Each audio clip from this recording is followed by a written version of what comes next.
오늘 누가복음 26번째 시간입니다. 오늘은 기도에 대한 말씀입니다. 제가 예전에 신혼여행 갔을 때 시차를 놓쳐가지고 그 이집트에서 이스라엘 갈 때 요르단을 거쳐서 갔는데 요르단이 바로 그 옆에 있거든요. 그러니까 비행기로도 1시간이 채 안 걸려요. 그래서 저는 이스라엘과 요르단이 같은 시간대인 줄 알았어요. 근데 시간대가 틀리더라고요. 그래서 비행기를 놓쳤습니다. 그래서 그것 때문에 막 부랴부랴 찾아가지고 사무실 직원한테 이거 좀 빨리 수속을 빨리 해서 좀 타게 해달라 막 이렇게 애원하고 있는데 그 직원이 잠깐 기다리라고 하면서 거기서 뭘 했냐면은 갑자기 돗자리를 피더니 거기서 절을 하는 거예요. 그러니까 기도를 하는 것이죠. 황당하더라고요. 저는 급해 죽겠는데 거기서 기도를 하고 절을 하니까 이게 사실 이슬람들은 무슬림들은 하루에 5번씩 기도를 하잖아요. 메카를 향해서 절을 하면서 기도를 합니다. 근데 이것은 사실 이슬람만의 전통이 아니에요. 유대교도 하루에 3번 성전이나 성전을 향해서 기도를 하는 것이 전통입니다. 제가 왜 이 말씀 드리냐면 오늘 본문을 보시면은 주님이 기도를 하고 계셨는데 제자들이 와서 주님, 요한도 자기 제자들에게 기도를 가르쳐 주셨는데 저희도 기도를 좀 가르쳐 주세요. 이렇게 요청을 하는 장면이 나왔는데 사실 이거는 제자들이 기도하는 법을 몰라서 가르쳐 달라는 게 아니었어요. 사실 제자들은 뿐만 아니라 제자들을 포함한 모든 유대인들은 성인이라면은 기도하는 방법 다 알고 있습니다. 다 알고 있고 하루 3번 이상 기도를 하고 있고 또 카디시라는 짧은 기도문으로 이렇게 기도를 하거나 아니면은 세모세 에스라라는 18번에 18번의 축복을 하는 기도문이 있어요. 그걸 다 외워서 기도를 합니다. 아니면은 또 시편을 따라 기도하는 그런 전통이 있기 때문에 사실 기도를 몰라서 제자들이 예수님에게 기도를 가르쳐 달라고 하는 것은 아니었다는 것이죠. 예수님이 등장하시기 전에 바로 세례 요한이 활동을 했는데 세례 요한은 자신의 기도가 있었습니다. 그래서 그것들을 제자들에게 가르쳤어요. 그러니까 그 예수님의 제자들이 세례 요한도 자기의 기도가 있어서 제자들에게 가르쳤으니까 우리 예수님은 세례 요한보다 더 크신 분이니까 당연히 주님만의 기도가 있을 것 같아. 주님이 새로운 하나님 나라 운동을 하는데 이 하나님 나라에 대한 기도가 있을 것 같아. 그래서 알려달라고 요청을 한 것이죠. 당연히 예수님께서는 그 기도가 있었습니다. 그리고 제자들에게 알려주었습니다. 이것이 바로 주기도문이라는 것입니다. 주기도문. 이 주기도문인데 이 주기도문은 마태복음에도 나오거든요. 근데 마태복음이 좀 더 자세하게 나오고요. 이 누가복음은 좀 짧게 축약해서 나옵니다. 일종의 축약본으로 누가는 기록해 놨죠. 누가가 이 주기도문을 축약본으로 기록한 이유는 따로 있습니다. 그건 제가 좀 이따가 말씀드리고요. 이 예수님이 가르쳐 주신 이 주기도문은요, 사실 그 전에 있었던 모든 기도문과 질적으로 다른 기도문이에요. 유대교의 기도문일 뿐만 아니라 온 세계 모든 종교는 다 기도를 하잖아요. 그 기도문도 있습니다. 그 기도들과 전혀 다른 질적으로 차이가 있는 그런 기도문이었다는 것이죠. 그래서 우리가 이 예수님이 알려주신 이 주기도문을 어떤 면에서 다른 종교의 기도들과 다른가라는 것들을 한번 짚어보면서 왜 이런 기도를 우리에게 주셨는가, 이 기도를 통해서 우리가 구해야 될 것이 무엇이고 어떻게 구해야 될 것인가를 같이 나눠보면 좋겠습니다. 먼저 주기도문의 내용을 간략하게 살펴보면요, 자세한 내용은 사실 마태복음에 있기 때문에 나중에 마태복음 강의 시간에 또 아니면 따로 주기도문만 따로 해서 강의 시간을 갖도록 하고요. 이 짧은 축약기도문에 나타난 이 주기도문, 누가의 주기도문의 특징이 무엇인지를 좀 살펴보면 좋겠어요. 먼저 이 주기도문의 가장 큰 특징은 이 기도를 하나님이 아니라 아버지께 한다는 거예요. 아버지께. 여러분, 유대교를 포함해서 세상의 모든 종교는요 다 기도를 해요. 기도를 하는데 누구한테 한다? 절대자에게 합니다. 어떤 신에게 해요. 혹은 어떤 추상적인 어떤 진리나 아니면 어떤 자연의 기운을 향해서 기도를 합니다. 그래서 예전에 우리 박근혜 대통령께서 우리가 간절히 바라면 우주의 기운이 나에게 다 나를 도운다 이런 얘기를 했죠. 뭐 이런 것들이 다 세상의 기도예요. 세상의 기도. 이런 이방 종교의 기도들은요, 절대자인 신에게 기도하든 아니면 어떤 우주의 기운에게 기도를 하든 그 대상과 나는 아무런 상관이 없어요. 그냥 내가 원하는 것을 주고 받을 뿐이에요. 그 신을 사랑하지도 않고 흠모하지도 않습니다. 그냥 내가 원하는 것을 얻기 위한 수단과 도구로 그 신을 바라보는 거예요. 내가 이만큼 정성을 들이고 열심을 내면 그 신이 나에게 내가 원하는 것을 주면은 땡큐, 그리고 끝나는 거예요. 그 사이에 어떤 교제나 사귐도 없습니다. 책임져야 될 것도 없습니다. 하지만 기독교의 기도는 가장 먼저 이 관계 안에서의 기도라는 거예요. 관계 안에서의 기도. 그 사랑 안에서의 교제인 것이죠. 그래서 하나님이 아니라 신이 아니라 아버지와 자식 간의 그 관계에서 구하는 것이 우리 기독교의 기도입니다. 이것이 가장 큰 차이예요. 여러분 기도하실 때 이 점을 놓치시면은 그 기도는 이방 종교의 기도가 되고 맙니다. 나와 자식 사이에, 나와 부모 사이의 그 관계 속에서 우리는 서로 구하고 바라고 이야기하잖아요. 우리 두 아들도 저에게 원하는 것들이 굉장히 많이 있습니다. 그래서 아빠 이거 해줘, 저거 해줘, 뭐 게임 해줘, 뭐 이거 하게 해줘, 저거 먹고 싶어, 수없이 요구를 합니다. 그럴 때마다 제가 줄 때도 있고 안 줄 때도 있습니다. 제가 아들들에게 무엇을 주든 안 주든 그것은 다 관계 안에서 이게 사랑을 전제로 주기도 하고 안 주기도 하는 것이죠. 부자 관계에서 나오는 그 사랑 때문에 주는 것이에요. 또 때로는 우리 두 아들이 나에게 구하지 않아도 제가 주는 게 있습니다. 잠자리를 제공하고 먹을 걸 밥 끼니끼니를 챙겨주고 또 교육을 하고 이 모든 것들이 입히고 이런 모든 것들이 사실 이 아이가 구하지 않음에도 불구하고 부모는 해주는 것이죠. 이 아이가 좋든 싫든 해주는 겁니다. 왜? 내 자식이니까. 내 자식이니까. 기독교의 기도는 바로 이런 거예요. 하나님이 아닌 아버지라고 부르는 순간 이 절대자이신 하나님과 나는 창조주와 피조물 사이로 만나는 게 아니에요. 아버지와 아들, 아버지와 딸의 관계로 만나고 기도하는 것이죠. 그 안에서 부모와 자식으로서 서로 사랑과 애정과 무한한 신뢰 속에서 기도가 단순히 구하는 것을 넘어서 대화하고 사귀고 교제하는 통로로 수용되는 것이 바로 기독교의 기도라는 거예요. 그래서 기도를 마치고 나시면요, 무엇이 느껴져야 하냐면은 만족감이 아니라 사랑이 느껴져야 됩니다. 사랑이. 이방 종교, 특히 한국 사람들은요, 열정이 워낙 크고 그래서 이게 방방 뛰면서 기도합니다. 세계 어느 나라를 가더라도 무당들이 이게 뛰면서 이게 난리를 피는 나라가 우리나라밖에 없어요. 다 앉아서 이게 얘기하지. 그만큼 우리 기도도 굉장히 간절하게 뜨겁게 막 이렇게 기도를 합니다. 간절히 기도한다는 것이 나쁜 것이 아니라 그 간절함이 내 만족을 위한 것이 될 때가 너무나 많다는 거예요. 우리가 운동하면은 그냥 대충 하면은 운동한 것 같지 않잖아요. 뭔가 좀 빡세게 하고 막 땀 삘삘 흘리고 막 숨 몰아쳐야지 그래도 나 오늘 운동한 것 같아. 이렇게 좀 만족감이 들잖아요. 그런 것처럼 기도를 하려고 하는 거예요.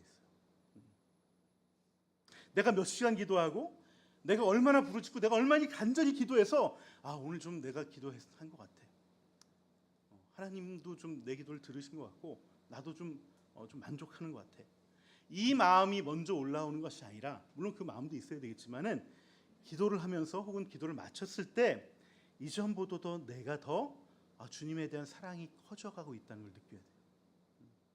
신뢰가 더 깊어지고 있다는 것을 내가 알게 돼야 돼요. 내 스스로 느낄 수 있어야 돼요. 아버지와 더 하나 되는 것 같은 마음, 신랑이신 주님과 더 내가 사랑의 교제를 나눈 것 같은 그런 마음이 내 안에서 솟아오를 때 그것이 정말 주님이 가르쳐 주신 대로 내가 기도하고 있구나, 기독교식의 기도를 정말 하고 있구나, 그것을 우리가 알게 되는 것이죠. 반면에 여러분, 우리가 함께 모여서 기도할 때는 열심히 기도해서 사실 이런 만족감을 누릴 수 있습니다. 하지만 혼자 기도할 때 만족감보다는 내 안에 사랑이 가득해야 진짜 주님이 가르쳐 주신 대로 기도를 하는 것이죠. 제가 아이들 여럿이 있는 집안들, 둘 이상, 특히 셋 이상인 가정은 제가 우리 부모 교육할 때도 늘 말씀드렸죠. 꼭 정기적으로 그 아이 한 명 한 명 따로 만나서 데이트해라. 왜냐하면 그렇게 해야지 거기서 깊은 관계성이 생기기 때문에 그래요. 반면에 자식이 여럿이 있고 부모님이 있어요. 같이 만나잖아요. 자식들은 그 관계성보다도 이분을 내 가장으로 그렇게 바라봐요. 나의 보호자로만 이렇게 바라봐요. 그러니까 좀 기능적으로만 바라보는 모습이 있다는 거예요. 그래서 우리가 여럿이서 함께 모여서 하나님께 대하면서 하나님을 향해서 기도할 때는 사실 하나님의 자식으로서보다는 하나님 나라의 백성으로서 기도하는 모습이 그 측면이 더 강합니다. 이것도 분명히 필요해요. 이것도 우리가 기도를 해야 되는 것이고요. 하나님 백성으로서 기도하는 것도 굉장히 중요하지만 홀로 기도하면서 아버지와 깊은 이런 관계성을 쌓아가는 것이 굉장히 이것이 바탕이 돼야 되는 거예요. 이것이 바탕이 안 되면 이 여럿이 모여서 하는 기도만 계속하면은 이것이 바로 어떻게 되냐면은 신앙이 더 깊어지지 않고 그냥 종교성만 더 많아져요. 종교성만. 그래서 주일날만 기도를 한다거나 교회 오는 날만 기도를 하면은 나도 모르게 어느새 나는 종교인으로 이게 전락하게 될 가능성이 많다는 거예요. 홀로 주님과 깊은 기도. 이 기도는 정말 필요합니다. 그 다음으로 우리가 살펴야 될 것이 그 기도의 내용이죠. 아버지와 자식의 그 관계성 위에서 그 관계성이란 그릇이 먼저 있어야 되고요. 그 그릇이 준비가 되면은 그 다음에 기도의 내용들을 거기에 담아야 되는 것이죠. 그럼 어떤 기도의 내용을 담을 것인가? 크게 두 가지입니다. 하나는 아버지를 위한 기도고요. 또 하나는 우리를 위한 기도입니다. 나를 위한 기도입니다. 근데 이 아버지를 위한 기도와 우리를 위한 기도는 사실은 같은 거예요. 동전의 양면과 같은 거예요. 우리가 아버지에 대한 기도를 할 때 아버지의 이름이 거룩하게 되기를 위해서 기도하고 그 아버지 나라가 오기를 위해서 기도하는 건데 그것은 바로 우리가 우리의 기도를 통해서 그 아버지를 내가 더욱더 거룩하게 할 수 있기 때문이에요. 내가 온전해져서 아버지 이름이 거룩해지는 거예요. 내가 온전해지기 위해서 아버지 나라가 오는 거예요.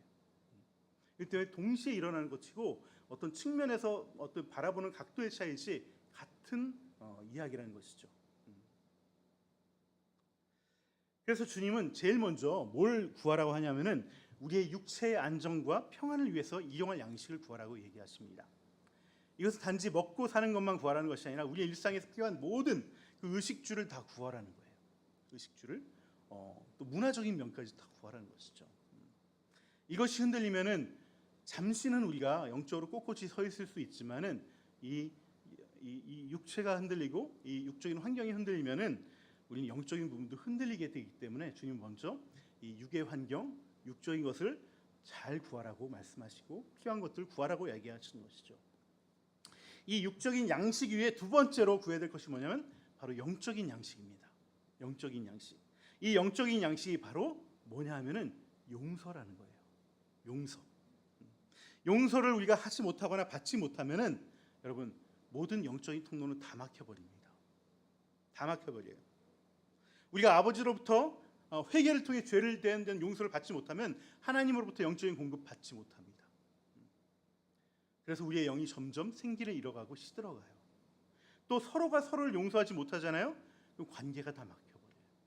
그래서 영적인 관계, 영적인 내 영이 활동력을 잃어버리게 됩니다. 그래서 내가 용서를 구하지 못한 것이 있는지 항상 살펴야 돼요. 내가 용서를 하지 못한 것이 있는지도 또 살펴야 되는 것이죠. 먼저는 하나님께 용서를 구하고 그다음 내 이웃에게 용서를 구하고 또 용서를 해줘야 되는 것이 반드시 필요합니다. 근데 대부분의 신앙인들은요, 이게 주일날 와서 우리 또 예배 초반에 회개 기도하잖아요. 참회 기도하잖아요. 그렇기 때문에 하나님께는 이 기도를 잘해요. 잘하는데 이웃과의 관계에서는 이걸 잘 못한다는 거예요. 용서를 구하고 용서해 주는 것을 잘 못한다는 거예요. 이게 잘 안 되는 이유는요, 먼저 용서를 내가 구하지 않기 때문에 그래요. 그 자존심 때문에 그 말을 잘 못합니다. 미안한 마음이 있어도 사과하지 않아요. 그리고 사과 대신에 뭘 하냐면 뭐 선물을 준다거나 칭찬을 해준다거나 그냥 재밌게 또 웃음으로 때운다거나 그냥 넘어가려는 경우가 굉장히 많습니다. 여러분, 이웃과의 관계에서 가장 중요한 것은요, 사과예요, 사과. 이게 굉장히 중요합니다. 사회뿐만 아니라 부부 사이에도, 부모 사이에, 부모 자식 사이에도 사과를 하지 않으면 서로의 앙금이 계속해서 남아 있어요. 그래서 그 친밀함을 방해해요. 냉랭해져요. 서로에 대한 이 모든 것들이 결국은 쌓이고 쌓여서 관계를 조금씩 갉아먹는 겁니다. 하나님께 용서를 구한다고 다 끝나는 것이 아닙니다. 반드시 그 사람에게 가서 사과해야 됩니다. 그렇지 않으면 내가 아무리 하나님께 용서를 구해도 하나님은 용서하실 수 없어요. 그래서 주님이 예수님께 이런 말씀하시잖아요. 하나님께 예배를 드리러 가려고 하다가도 어떤 형제가 이게 내가 사과할 일이 생각나면은 그거 다 내려놓고 형제에게 가서 먼저 사과하고 화해를 하여라. 그 다음에 와서 하나님께 예배 드려라. 이 말씀을 하시는 이유가 바로 여기 있습니다. 여러분, 감사보다도 칭찬보다도 사과가 전제되지 않으면은 관계는 풀리지 않고 모든 영적인 소통은 다 끊어지게 돼 있어요. 반드시 사과하셔야 됩니다. 구체적이고 조목조목할수록 더 좋습니다. 친한 사이일수록, 특히 가정에서 사과가 없으면 그 가정은 반드시 서로 겉돌게 돼 있어요. 여러분, 내 가장 가까운 사람에게서부터 내가 먼저 사과하세요. 그래야지 내가 영적으로 양식을 먹을 수 있어요. 영적으로 살아갈 수 있습니다. 내가 사과를 한다는 것은 다른 말로 하면요, 내가 그 사람을 용서하겠다는 것과 같은 겁니다. 동일한 거예요. 대부분의 경우에서 우리 가까운 사람일수록, 특히 가정 안에서 부부 사이에, 부모 자식 사이에, 이웃 사이에 사실 일방적인 잘못은 없습니다. 다 대부분 쌍방과실이에요. 서로가 다 조금씩 다 잘못하는 거예요.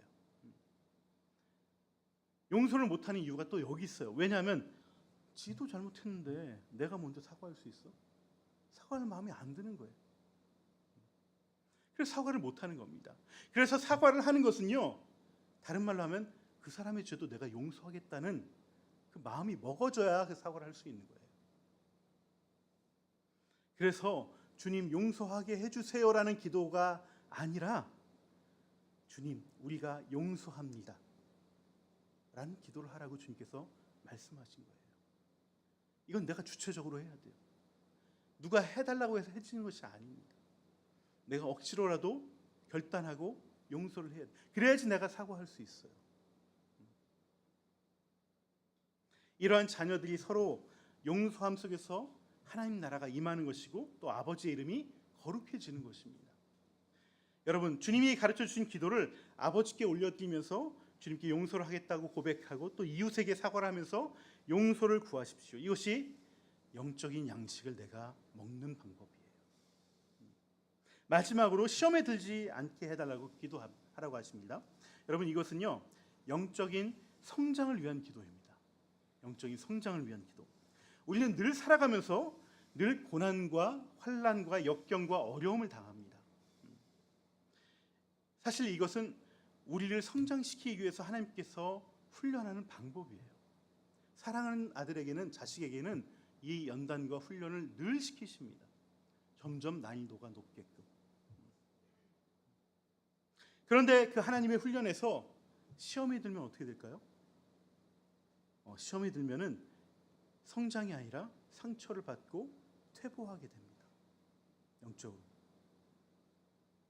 그래서 이 기도는 우리에게 역경과 고난이 닥치지 않게 해달라고 기도하는 것이 아니라 그 역경과 고난 속에서 내가 시험 들지 않게 해주십시오.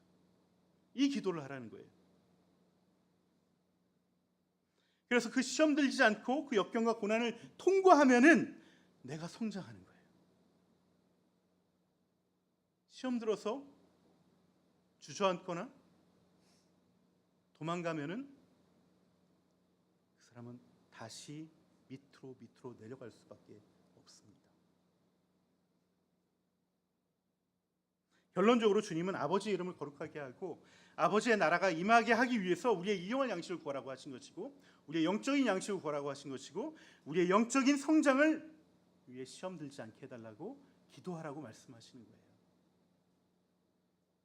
아버지는 우리가 아버지 앞에서 육의 양식, 영의 양식, 영적인 성장을 기도를 통해서 다짐하고 선포하고 고백해서 우리가 이전보다 더 풍성해지고 더 부요해지고 더 생명력 있게 되기를 간절히 원하시고, 그것을 통해서 아버지는 내 이름이 거룩해졌구나, 너희들이 그렇게 성장했으니, 내 자식이 이렇게 성장했으니까 내가 정말 거룩해졌구나, 내 나라가 임했구나 라고 기뻐하신다는 거예요. 그 아버지의 마음을 안다면은 우리는 이 기도를 안 할 수가 없는 것이죠. 그 아버지의 마음을 아는 사람은 기도할 수밖에 없습니다. 그 기도를 통해서 나도 성장하고 또 주님의 이름도 거룩해지기 때문에, 그걸 주님이 너무 원하고 계시기 때문에 그 원함에 나도 기도의 자리로 가게 되는 것이죠. 여러분, 그 기도의 자리를 사모하시길 주님의 이름으로 축원합니다. 그런데요, 누가는요 이 주기도문을 마태처럼 완벽하게 적지 않고 핵심 포인트만 축약해서 기록을 했어요. 그 이유는 뭐냐면요, 이 주기도문의 내용도 중요하지만 그 기도의 방법과 그 방향성도 굉장히 중요하기 때문에 그래요. 사실 그게 더 중요할지 모르겠습니다. 그래서 주기도문 내용보다 나머지 이것을 설명하기 위해서 비유로 예수님께서 설명하신 내용을 더 많이 적었어요. 주님은 주기도문을 가르쳐 주신 다음에 하나의 비유를 말씀하십니다. 어떤 비유냐면 새 친구에 대한 비유입니다. 한 친구가 있었는데 그 친구에게 알고 있는 오래된 친구가 멀리 여행을 와서 자기 집에 온 거예요. 밤늦게 왔어요. 영희 중에 얼마나 지치고 배가 고프겠습니다. 그래서 이 친구를 대접해야 되는데 마침 대접할 게 하나도 없는 거예요. 빵이 다 떨어진 거예요. 어떻게 하면 난처하죠. 그래서 자기 동네에 사는 다른 친구를 찾아갑니다. 그래서 그 친구한테 막 두드리면서 나에게 빵 좀 빌려달라고 그래서 졸라대기 시작합니다. 처음에는 밤에 갑자기 와서 빵을 달라고 하니까 다시 일어나서 불 켜고 이거 다 챙겨주면 얼마나 귀찮아요. 그러니까 챙겨서 주기 어렵겠지만 친구의 간청을 무시할 수가 없었어요. 그래서 무리한 부탁이지만 결국 빵을 주게 됩니다. 그래서 우리가 이 비유를 통해서 뭘 얘기하냐면은 대부분 우리가 기도할 때 이 빵을 달라고 간구하는 걸 기도로 우리가 비유를 하면은 대부분 간절히 그리고 끈질기게 간구하면 다 들어주신다라고 이 비유를 이해하고 있습니다.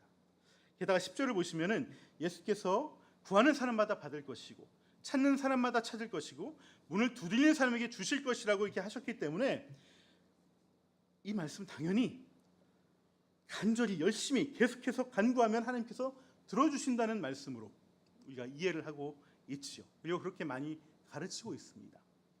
그런데 우리가 우리의 경험을 한번 생각해 보세요. 우리가 이 말씀을 믿고 계속 끈질기게 기도하면 하나님이 다 들어주시나요? 솔직하게 말씀해 보세요. 다 들어주세요? 아마 많은 경우 그랬던 적도 있고 아닌 적도 있을 거예요. 어떨 땐 기도 응답을 받을 때도 있고 어떨 때는 아무리 기도해도 응답되지 않을 때가 있어요. 똑같이 기도했는데 왜 이런 엇갈린 결과가 나타날까? 그것은 오늘 본문에 나타난 이 기도의 방법, 즉 졸라대고 간청하는 방법이 사실은 겉으로는 비슷할지 몰라도 실제 내용은 전혀 다르기 때문에 그래요. 무슨 말이냐면 우리 8절에 나오는 그가 졸라대는 것 때문에 라는 말이 단지 때를 쓰듯이 간청을 하고 졸라댄다는 뜻이 아닙니다.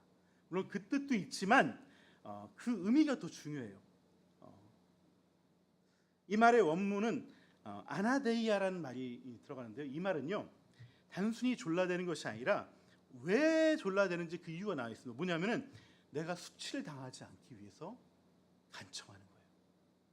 내가 부끄럼 당하지 않기 위해서 간청하는 거예요. 그때 이 아나데이아라는 말을 씁니다. 그러면 이 한밤중에 친구 집에 와서 빵을 달라고 하는 그 사람이 두려워했던, 그 사람이 느꼈던 수치는 무엇일까? 어떤 수치 때문에 이렇게 아나데이라는 말을 써가면서 이 빵을 구했을까? 그것은 바로 환대와 접대를 하지 못하는 수치심, 그것 때문에 이렇게 졸라댔다는 거예요.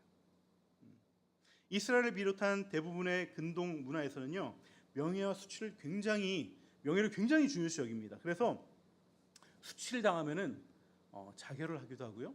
또 가족 가운데 누가 수치스러운 일을 했다 그러면은 명예살인을 합니다. 명예살인을 해요. 그래서 지금도 막 이런 어떤 그 딸이 이렇게 불륜을 저질렀다거나 아니면 뭐 이렇게 안 좋은 일, 그런 성적인 일을 당했다 그러면은 죽여요. 그냥 가문의 명예를 더럽혔다 그래서. 지금도 그것이 굉장히 중요시 여기고요. 이런 수치를 당하는 것 중에 하나가 바로 환대와 접대를 못했을 때, 그걸 굉장한 부끄러움으로 여깁니다. 나그네나 길손이 찾아왔을 때, 그것도 아는 사람이 찾아왔을 때 그 사람을 극진히 접대하지 않으면은 이것은 두고두고 욕먹을 짓이 되고 손가락질 받을 일이 되는 거예요. 우리나라도 예전에 뭐 정말 먹고 살기 힘들었을 때 멀리서 이렇게 친척이 오면은 어떻게 합니까? 쌀떡을 박박 긁어가지고 그냥 고봉밥을 해서 이렇게 대접을 하잖아요. 그리고 나머지 사람들 쫄쫄 굶잖아요. 드시고 다 먹었다고 하면서. 그러면 보통 이제 그 드시는 분은 형편을 잘 아니까 한 반쯤 먹다 남기죠. 남기면은 이제 아이들이 그걸 부뚜막에 가져와서 이제 막 또 나눠 먹고 그랬었습니다. 그거 안 하면은 우리가 사람 돈이 못하는 거라고 이렇게 얘기를 하잖아요. 그런데 이스라엘은 이게 더 심한 거예요. 왜? 이 이스라엘은 그 여행길이 굉장히 고되기 때문에 사막을 건너고 이런 뜨거운 이런 햇살 가운데 여행을 하는 것이기 때문에 누가 이것을 달라고 그러면은 해줘야 되는 것이 당연한 것이고요. 그걸 못하면은 굉장히 부끄러운 일입니다. 수치스러운 일입니다. 그러니 멀리서 밤늦게 친구가 찾아왔는데 마침 식사 대접할 게 없는 이 친구는 정말 난리가 난 거죠. 난리가 난 거죠.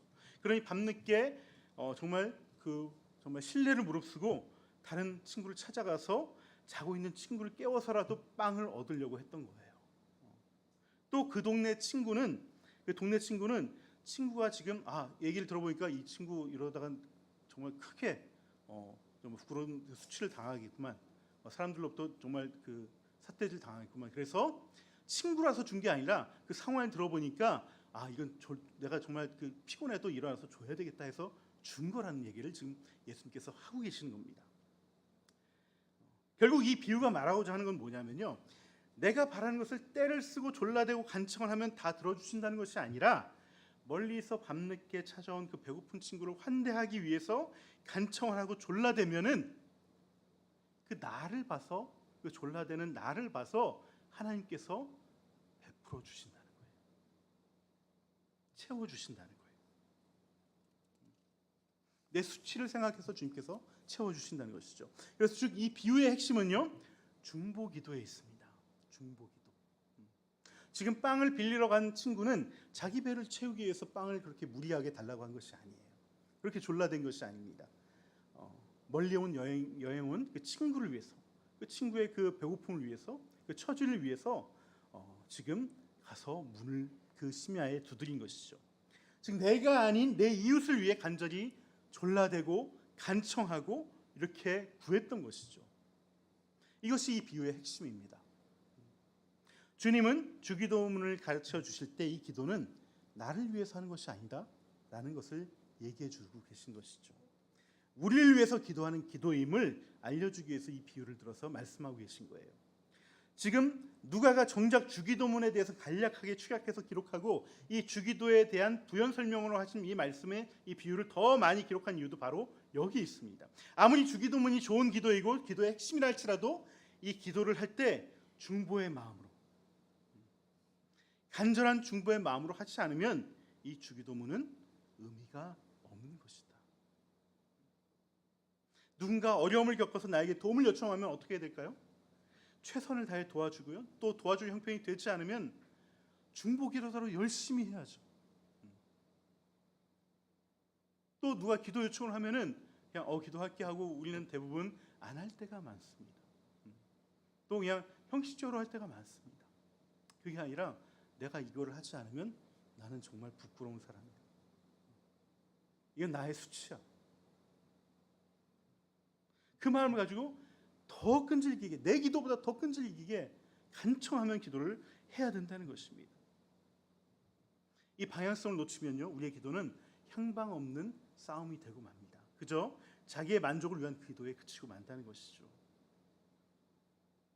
우리 정민희 자매님이 금요일 목장 때 이 교회 와서 요즘 정민이 많이 힘드시잖아요. 힘드셔서 와서 기도하려고 왔는데 막상 자기 기도는 못하고 다른 사람 기도만 하고 갔다는 거죠. 그래서 제가 그 얘기를 듣고 나서 이 집안의 축복이 멀지 않았구나. 제가 그것을 느껴지더라고요. 기도가 정말 중요한 것인데 예수님은 우리에게 이 짧은 주기도문 밖에는 알려준 것이 없습니다. 무작정 기도하는 것이 아니라 나 이만큼 기도했어가 아니라 아버지와의 관계의 그릇 안에서 꼭 담아야 될 기도의 내용을 담고, 그리고 무엇보다도 이 기도는 나를 위한 것이 아니라 우리를 위한 것. 서로를 위한 중보의 마음으로 해야 된다는 것을, 간절한 마음으로 그것도 해야 된다는 것을 놓치지 말라고 주님은 이 비유를 말씀해 주셨던 것이고, 이것이 세상의 다른 종교와 전혀 다른, 질적으로 기도가 다른 기독교의 기도라는 거예요. 그럴 때 우리가 이렇게 기도할 때 주님께서 우리에게 성령님을 주신다고 말씀하십니다. 성령님을. 여러분, 성령은 위로의 영입니다. 또 보혜사십니다. 우리의 아픔을 아시고 우리의 연약함을 아십니다. 그래서 우리가 미처 알지 못하는 복을 구하시고 우리에게 참 좋은 복을 우리에게 주시기 위해서 정말 우리보다도 더 안타까운 마음으로 우리를 위해 기도하시는 분이 성령님이세요. 로마서 8장 26절에 바울이 이렇게 얘기합니다. 성령께서 우리의 연약함을 아시고 말할 수 없는 탄식으로 간구하신다. 말할 수 없는 탄식으로. 때로는 우리는 간절히 기도합니다. 또 중보하지만 우리가 구하는 것이 뱀인지 생선인지 모르고 구할 때가 있어요. 달걀인지 전갈인지 모르고 기도할 때가 있습니다. 생선인 줄 알고 기도하고 달걀인 줄 알고 기도하지만 우리의 연약함 때문에, 우리의 지혜의 부족과 분별력이 없음으로 인해서 생선과 달걀이 아닌 독사와 전갈을 구할 때가 우리는 많이 있습니다. 그러면 그때 우리를 사랑하신 아버지께서 우리가 그토록 간절히 독사와 전갈을 구했으니까 그래, 너가 그렇게 간절히 원하니까 내가 너에게 독사와 전갈을 줄게 라고 하시겠습니까? 아버지는 우리를 사랑하시기 때문에 너가 아무리 간절히 구해도 너에게 나는 너가 구했던 독사와 전갈이 아니라 생선과 달걀을 주겠다. 이것이 아버지의 마음이에요.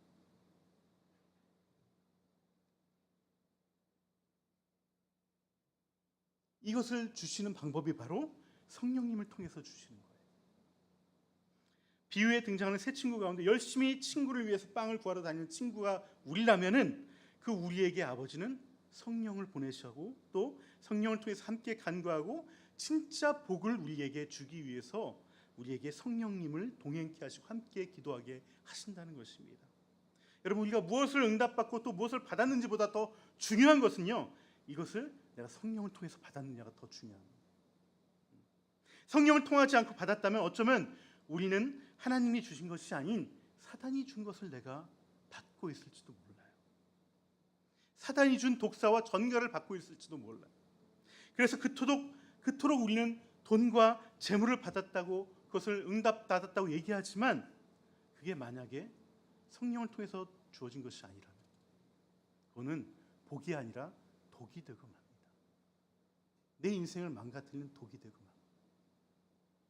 그래서 복권에 당첨된 수많은 사람들이 그 인생이 망가지잖아요. 그렇도록 받았던 재물이 들어왔는데 인생은 망가진다고요. 하지만 성령을 통해서 주시는 것은 아무리 세상에서 보기엔 작고 보잘것없고 뭐 이게 복이야라고 여길 정도의 그런 정말 초라한 모습의 복일지라도 그것은 우리의 인생을 바꿔나가는 참된 복을 주신다는 거예요. 그 복만이 우리의 영육간의 생명을 공급하고 우리의 성장을 이끌어내는 복이라는 것입니다. 아버지께서는 우리가 기도하는 것보다 더 큰 것을 줍니다. 세상적인 기준에서는 더 작아 보이지만은 실제로 하나님 나라의 기준에서는 더 큰 것을 주십니다. 이 참된 복을 받기 위해서 중보의 기도를 하시면서 성령을 간구하시기 바랍니다. 그렇게 구하면 우리는 세상의 그 어떤 좋은 것보다 성령을 주시는 하나님 한 분만으로 비로소 그때야 하나님 한 분으로 만족합니다. 하나님 한 분이면 충분합니다. 그리고 하나님 한 분으로 정말 충분한 인생, 뭐가 없어도 정말 부요한 인생, 정말 생명력이 넘치는 인생이 된다는 거예요. 여러분, 그 인생을 살아가셔야 됩니다. 그러려면